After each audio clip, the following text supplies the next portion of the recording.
In today's video, I'm going to teach you how to create estimates in QuickBooks Online 2025. Creating estimates can be a crucial part of managing your finances and planning your projects. And today we'll dive into how to do this seamlessly in your QuickBooks Online 2025 account. Whether you're sending an estimate for potential work or simply using it as a planning tool for your business, QuickBooks makes it straightforward and efficient. To begin, let's navigate to QuickBooks Online. Once you're logged in and ready, direct your attention to the top left corner of your screen. You'll see a button labeled New. Go ahead and click on it. This is your gateway to a variety of features QuickBooks offers, including creating estimates.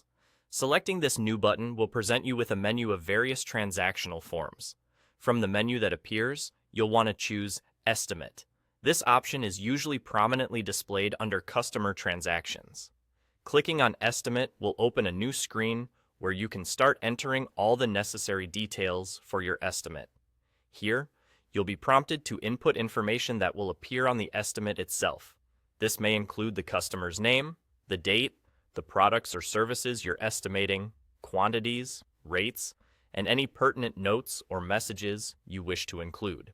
It's all about painting a clear picture for your client or yourself about the scope of work and associated costs. As you enter the details, make sure to double-check the information for accuracy. It's critical to ensure that each part of your estimate reflects what you intend to communicate to your client. Errors can lead to misunderstandings, endless exchanges to rectify these mistakes, or even losing business.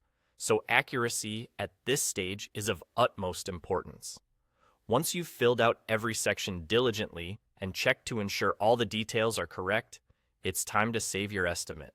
Look towards the bottom right part of your screen for the Save button. Clicking this will store your estimate securely in QuickBooks.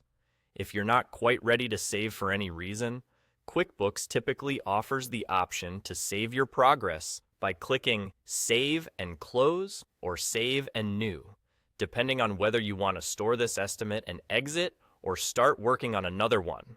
And there you have it. That's all it takes to create an estimate in QuickBooks Online 2025. With this guide, you're now well equipped to effectively prepare and send estimates to your clients. Thanks for watching, and happy estimating. If you found this video helpful, be sure to like, subscribe, and stay tuned for more QuickBooks tips and tricks.